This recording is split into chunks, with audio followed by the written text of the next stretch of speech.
स्नेहा, हमने कुल आंकड़ा दिखाया है ग्राफिक्स के जरिए, यानी कुल मिलाकर अगर देखा जाए तो अभी आपके पास किस तरह की रिपोर्ट्स हैं? क्योंकि बहुत सारी अलग अलग डॉक्टर्स की अगर हम बात सुन रहे हैं तो वो कह रहे हैं डरना नहीं है, पैनिक नहीं करना, लेकिन ध्यान अभी भी देना होगा। जी बिल्कुल, क्योंकि मैं बताना चाहूँगी शशि, मेरी बात हुई थी अनुराग अग्रवाल जो कि एक साइंटिस्ट है, वो इंसकॉम के मेंबर भी हैं, और उन्होंने हमें ये कहा था कि जनवरी के बाद मुंबई और दिल्ली में और ऐसे कई मेट्रोपॉलिटन सिटीज़ में जहाँ पे डेथ्स हुई है कोविड के वजह से, वो ओमिक्रॉन डेथ्स हैं। इसका मतलब ये है कि अभी भी माइल्ड हो इन्फेक्शन और वो यंग लोगों को अगर किल नहीं कर रहा, लेकिन ये ज़रूरी नहीं है कि वो कोमॉर्बिड या सीनियर सिटीजन्स को किल नहीं कर रहा। कोरोना वायरस की वजह से अभी भी कई लोगों की मौत हो रही है। मतलब और जी, आप कह रही हैं कि जो हम लगातार कह रहे हैं और आप इस शो पे लगातार कहती रही हैं कि उस वाले मिथ में मत जाइए कि ये सीरियस नहीं है, फेटल नहीं है, ऐसा नहीं है, आपकी जान तक ले सकता है, खासतौर से उन लोगों की जो पहले से ही किसी बीमारी से बहुत बुरी तरह से बीमार है।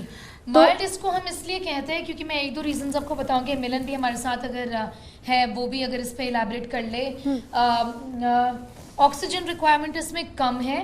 हम डेल्टा वेव के साथ अगर कंपेयर करें और पहले लहर के साथ अगर महामारी की हम कंपेयर करें, और इस पे हॉस्पिटलाइजेशंस की ज़रूरत कम है, आईसीयू में कम लोग जा रहे हैं, और सिवियर इन्फेक्शन इसमें कम डेवलप हो रहा है। निमोनिया रिलेटेड इन्फेक्शन या severe lung infection lower respiratory tract में इसमें कम है, इसलिए ये माइल्ड बताया जा रहा है। लेकिन जैसे कि मैंने आपसे पहले भी कहा, और मिलन इस पर अगर आप कुछ बोलना चाहेंगी।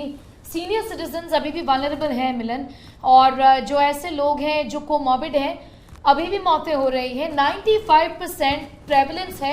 डॉक्टर अनुराग अग्रवाल ने इंडिया टुडे आज तक को ये कहा है।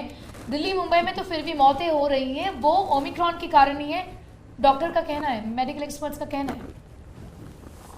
बिल्कुल स्नेहा और शशि, जैसे आप लोग अभी डिस्कस भी कर रहे थे, जब आंकड़े हम देख रहे थे कि 3 दिन पहले 3,55,000 से गिरकर आज आंकड़े 2 लाख के करीब आ गए हैं। लेकिन पॉजिटिविटी रेट, जैसे संक्रमण दर की जब हम बात कर रहे हैं, तो आप भी बोल रही थी शशि की संक्रमण दर 15% है, लेकिन 17 और 15% संक्रमण दर इतना कम भी नहीं है, क्योंकि वीकली लेवल पे देखा जाए तो अभी भी संक्रमण दर ज्यादा ही दिख रहा है। इसके बावजूद कि टेस्टिंग जो है बहुत जबरदस्त कम हुई है, 3,55,000 से गिरकर आज 2.5 लाख के करीब।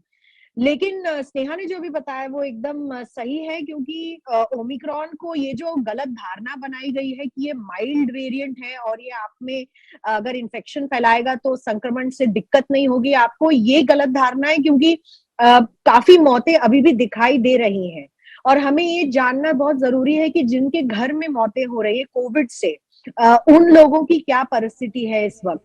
और इसीलिए जो कोमॉर्बिड लोग हैं, जो बीमारियों से ग्रसित हैं, जिनको दमा है या दिल की बीमारी है या डायबिटीज है या किसी तरीके की किडनी में प्रॉब्लम है, ऐसे लोगों के लिए ओमिक्रॉन का इन्फेक्शन भी खतरनाक है और ये लोगों को समझना होगा। इसके साथ साथ स्नेहा जैसे बता रही थी, मैं लॉन्ग कोविड की भी चर्चा करना चाहूंगी, बिकॉज लॉन्ग कोविड में आप देख रहे हैं कि एम्स के जो विशेषज्ञ हैं और डॉक्टर्स हैं, वो इस वक्त इस पर अध्ययन कर रहे हैं कि किस तरीके से ओमिक्रॉन से इन्फेक्शन होने के बाद भी लोगों को लंबे समय तक कोरोना से दिक्कतें आ रही हैं, लोग खांसी खा रहे हैं, और इसकी वजह से अब लोगों को कह दिया है कि ट्यूबरकुलोसिस तक की जांच करवाएं अगर आपकी खांसी 2 हफ्ते से ज्यादा बढ़ती है।